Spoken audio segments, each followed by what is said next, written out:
이 영상은 AI 기반으로 제작되었습니다. 나 최수님이에요. 태준 씨, 아내. 서연의 눈 안에서 무언가가 무너지는 것이 보였고 저는 그 얼굴을 똑바로 바라보며 벽에 등을 기댔습니다. 다리가 후들거렸고 복도 형광등 빛이 너무 밝아서 눈이 따가웠으며 손끝에서 식은땀이 흘러내리고 있었습니다. 이 여자의 이름이 이서연이라는 것을 안 날부터 저는 이 순간을 수백 번 상상했습니다. 어떻게 말할지, 어디서 만날지, 무엇을 따져야 할지. 그런데 막상 이 여자가 문을 열고 나와 제 앞에 서는 순간 준비했던 말들이 전부 사라지고 단 한 가지만 남았습니다. 이 여자도 35년을 속았다는 것을 저는 이미 알고 있었습니다. 서연의 입술이 파르르 떨렸고 눈가가 빨개지면서도 시선은 흔들리지 않았습니다.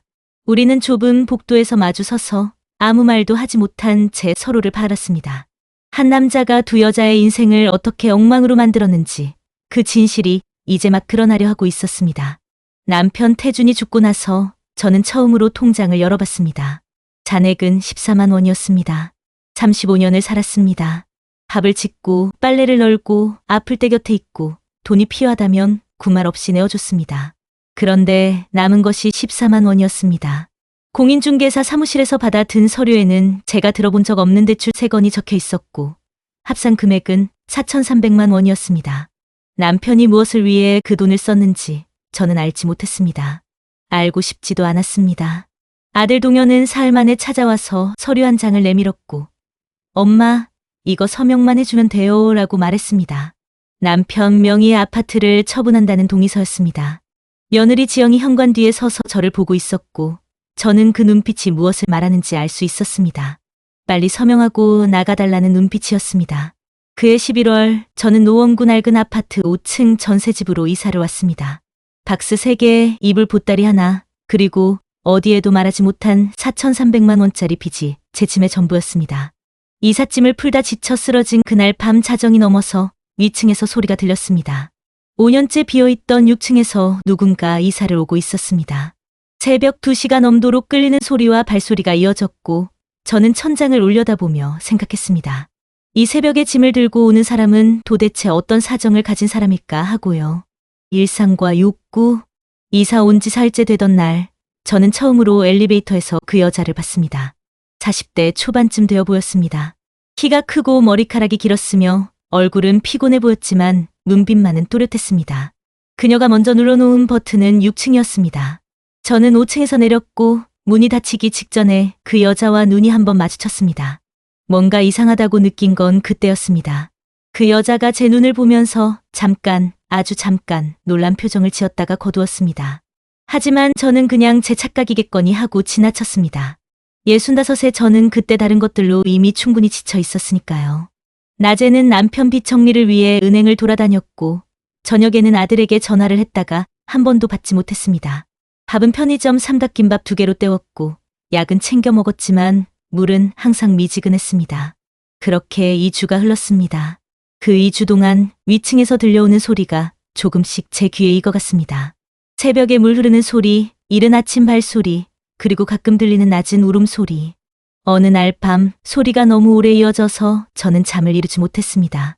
천장 너머에서 누군가 혼자 울고 있었고 그 소리가 어찌나 낮고 조용한지 차라리 들리지 않았으면 좋겠다는 생각이 들 정도였습니다. 저도 그 시간에 혼자 울어본 사람이라 그 소리가 무엇인지 알 수 있었습니다.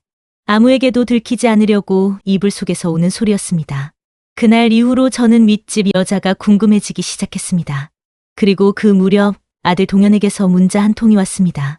엄마, 아버지 생명보험 수익자 변경건으로 연락이 왔는데 서류 한 장만 더 보내줘요. 저는 그 문자를 오래 바라봤습니다. 남편이 생명보험을 들어놓았다는 사실을 저는 그날 처음 알았습니다. 생명보험 서류를 받으러 보험사에 직접 찾아간 날은 이사 온 지 3주째 되던 목요일이었습니다.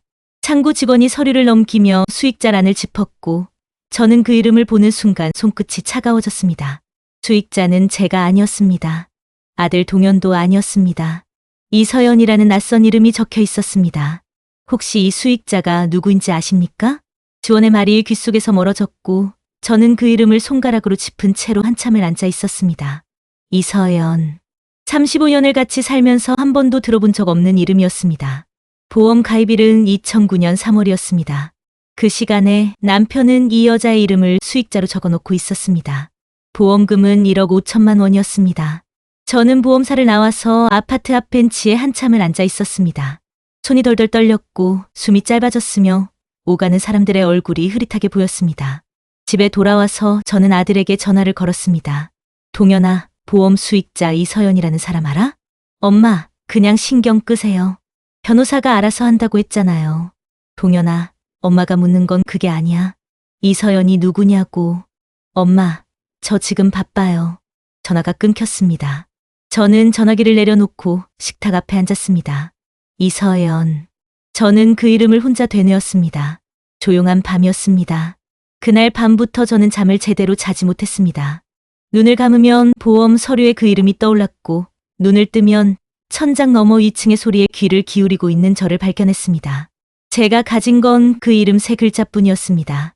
사흘째 되던 날 아침, 저는 엘리베이터 앞에서 또 그 여자와 마주쳤습니다. 1층에서 문이 열리고 그 여자가 먼저 나가는 순간, 저는 그 여자의 손목에서 팔찌 하나를 봤습니다. 은색 체인의 작은 별 모양 펜던트가 달린 팔찌였습니다. 저는 그 자리에 굳어버렸습니다. 남편이 15년 전쯤에 출장 다녀오면서 사왔다고 제 손목에 채워준 팔찌와 똑같았습니다.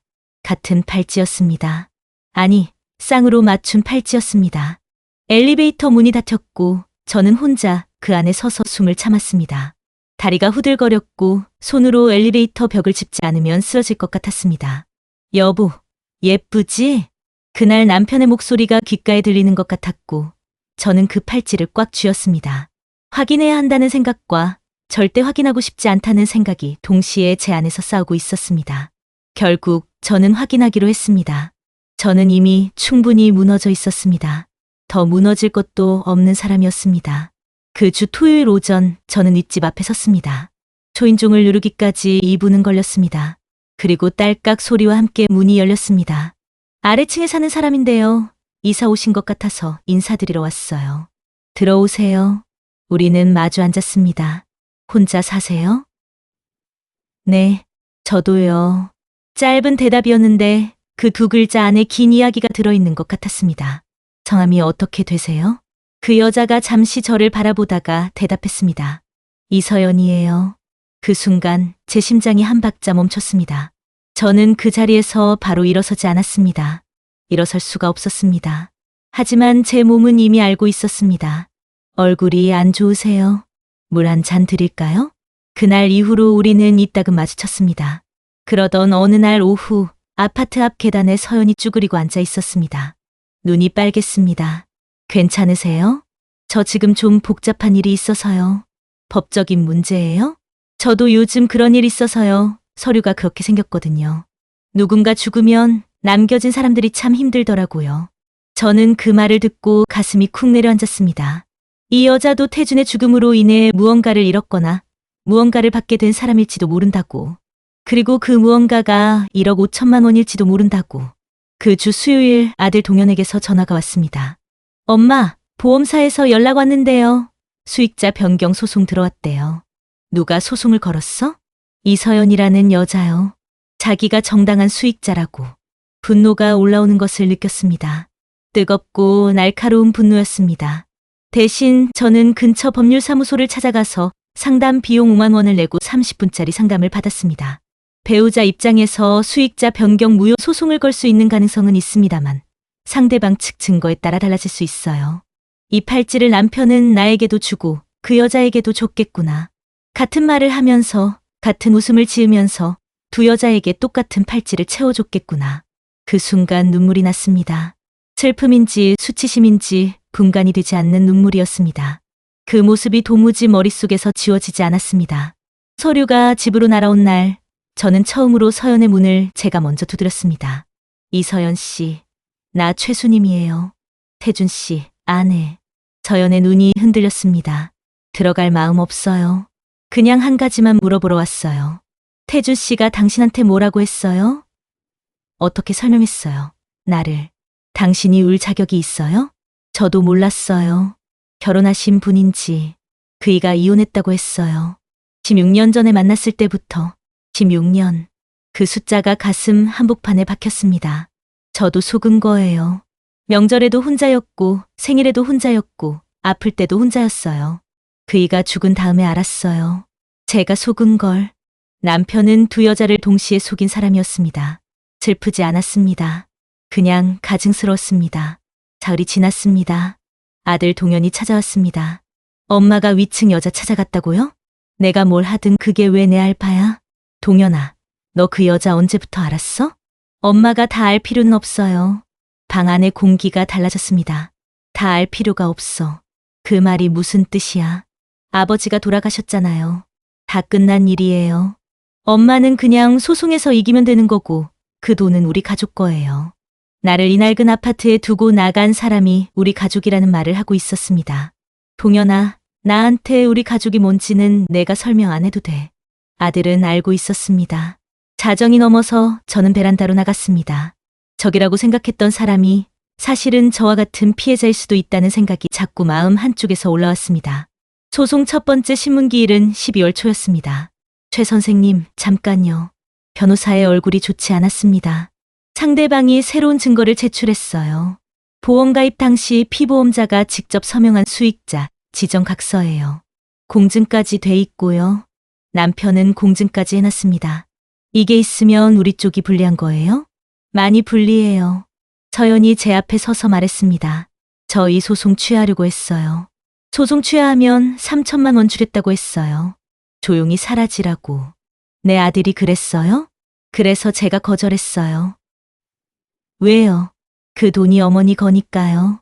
어머니. 서연이 저를 어머니라고 불렀습니다. 12월에 법원 앞 벤치에서 65세 저는 그렇게 처음으로 무너졌습니다. 집으로 돌아온 날 밤 저는 아무것도 하지 않았습니다. 코트도 벗지 않은 채로 현관 앞에 서 있다가 그대로 바닥에 주저앉았습니다. 불도 켜지 않았습니다. 35년의 결혼 생활이 머릿속을 지나갔습니다. 남편이 정말 야근을 한 밤이 몇 번이나 됐을까? 35년이 한꺼번에 흔들렸습니다. 새벽 3시가 넘어서 위층에서 소리가 들렸습니다. 서연도 잠을 자지 못하고 있었습니다. 저 여자도 혼자라는 것. 저처럼 이 밤에 아무에게도 전화할 수 없는 사람이라는 것. 내가 싸워야 할 상대가 서연이 아닐 수도 있다는 것을. 저는 팔찌를 다시 서랍 안에 넣었습니다. 당신이 미워 라고 소리 내지 않고 입술로만. 35년 만에 처음 하는 말이었습니다. 다음 날 아침 저는 동현에게 전화를 걸었습니다. 동현아, 이서연 씨한테 3천만 원 제안한 거 맞아? 엄마를 위해서 한 거예요. 빨리 정리하려고. 동현아, 엄마한테 한 번도 그 여자 얘기 안 한 건 나를 위해서였어? 아버지 이중생활 알면서 모른 척한 것도 나를 위해서였어? 앞으로 이 일에 내가 끼어들지 마라. 변호사도 내가 직접 구할 거야. 내 일이니까. 전화를 끊었습니다. 어제 법원 앞에서 한 말 진심이에요? 아들 제안 거절한 거. 그냥 옳지 않아서요. 그 돈은 처음부터 어머니 것이었어야 했어요. 태준 씨가 아프다는 거 알고 있었어요? 우리 둘 다 그 사람한테 속은 거예요. 방식은 달랐지만 소송은 계속 진행해요. 대신 이건 나랑 당신이 같이 풀어야 할 문제예요. 적으로 싸울 게 아니라 어머니, 저는 주님이라고 해요.